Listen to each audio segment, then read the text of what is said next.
Lakeland Public Television's Common Ground is brought to you by the Minnesota Arts and Cultural Heritage Fund.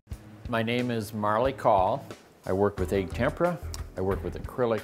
Sometimes work with casein or gouache as well.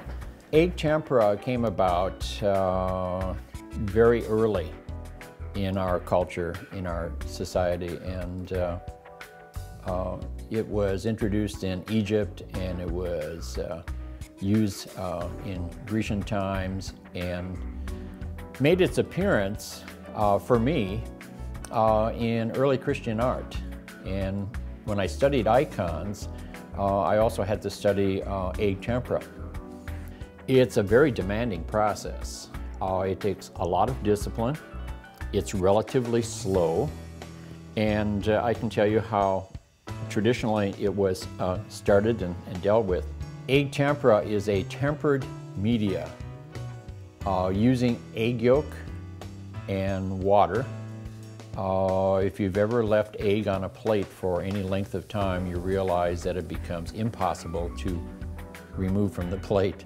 It's a very strong adhesive. And so early artists would work with dry pigment, the yolk of an egg.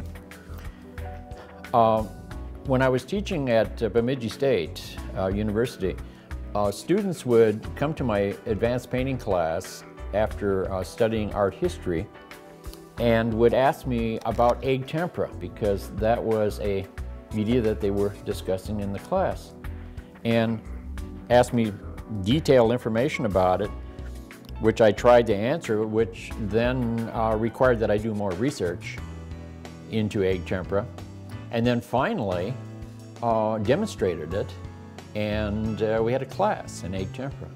And a number of students have carried on with it. It's a very demanding process. It takes a lot of discipline. It's relatively slow, and I can tell you how traditionally it was started and dealt with. The artist would initially lay the drawing on a hard panel, and the panels in early days were made of wood, and that wood was primarily in Italy was poplar, and I use wood panels as well, and mine are made from birch. My panels are made out of a birch veneer, and they have basswood cradles, so they're very light and they don't warp. The next step is to apply a ground to that surface, and traditionally it's been called gesso, which is a white pigment with an adhesive, early days rabbit skin glue, to cover the surface, and then it required that you sand this surface afterwards so that it became very smooth. And this particular panel has 6 coats of gesso on it, sanded between each one, to get a nice surface, almost like eggshell itself. It's very akin to gardening, where you go out and process the soil. You rototill it, you dig it up, you prepare the soil, you prepare the bed in order to do the next step, which is the planting. So after the bed or the surface is prepared with gesso, the drawing is laid on. And primarily I lay the drawing on with pencil because I can erase. And when I'm satisfied with the composition and the detail, that drawing then is inked with an India ink. India ink, when dry, becomes insoluble, so that I can lay a watercolor wash over the top. Now this painting has some washes started on it. Initially it was a off-white panel, and after the drawing was applied and inked in, I then pulled over this rather orange looking color to give it a tone throughout. It's maybe akin to giving a choir a pitch, and from there they can move up and down from that pitch. That's what I'm going to do next. I'm going to move up by adding lightness in value, and I'm going to go down by adding darkness. I'm starting to put in tones that will darken some some of these shadows just a bit, you notice that the ink line is still showing through. This paint will dry nice and flat.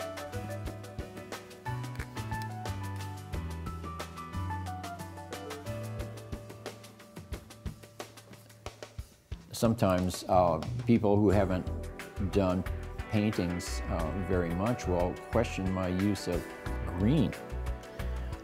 But if you look at shadows, you find color in shadows. Shadows are not just some kind of gray or black non-color.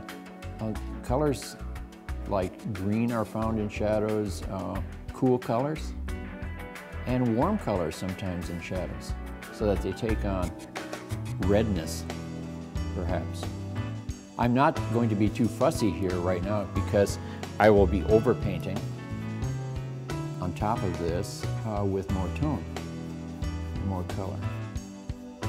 I could probably take a garden hose to this and it would not come off. It becomes very stable.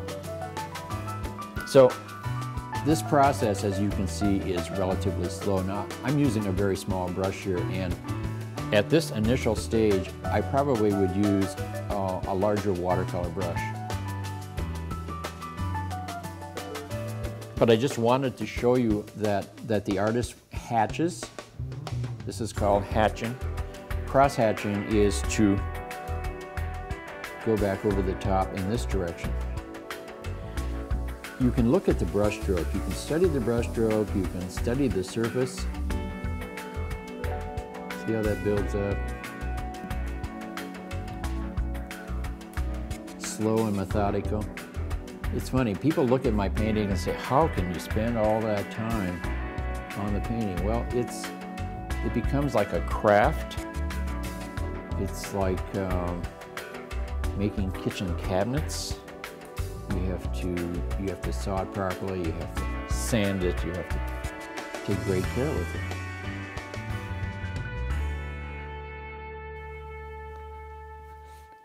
I have 3 paintings that were exhibited at the Bemidji Art Center.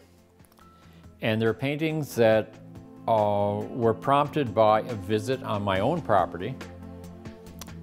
After my brother passed away and we had visited the family and all the events were done, we came home and decided we needed to go for a walk. So my wife and I went to a spot on our property that we walk in a great deal, up in the wooded area. And obviously there had been a windstorm while we were gone. And there were pieces of birch scattered all over the ground, like someone had violently got in there and crosswinds and so forth. Nothing was laying in any kind of particular order. And the snow had melted and had formed vernal ponds. And so logs were laying in the water and out of the water, and it was chaos. And it was totally quiet. It was late in the afternoon, the first visit. And I said, I don't think we should be here. I felt like I was an intruder in my own property. And we left. And it haunted me. Those images haunted me. And I went back the next day and I did some sketches. And then I realized I needed to record it another way, so I took digital photographs of it. And then I came home and just looked at those before I even thought about making paintings out of them. They seemed to be less about paintings than just an experience. But as I looked at them, I started to feel differently about it. And now the poet side of me is taking over, and I began to see things and imagine things that may or not have been there. And I started making associations. And I did the center one. I think I blocked that in first on a canvas, and I liked some of the things that were happening, and so then I started a second and a third. I like them together. I like the fact that they fit together and become a singular unit, and I hope I don't have to break them up in any way. Eventually they hang separately, but they're all one. I visited the site several times then at different times of the day, and I found that it changed according to the light.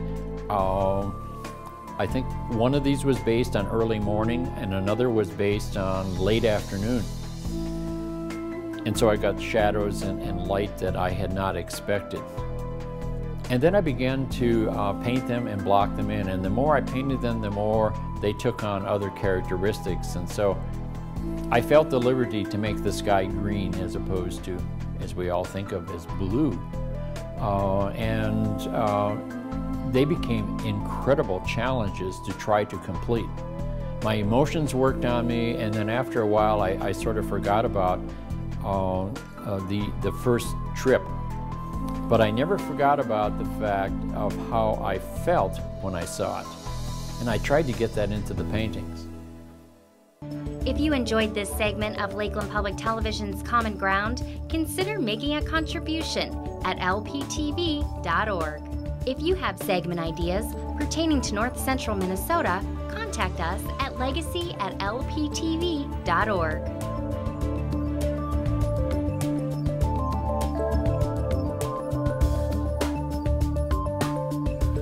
Common Ground is funded by the Minnesota Arts and Cultural Heritage Fund by the vote of the people on November 4th, 2008.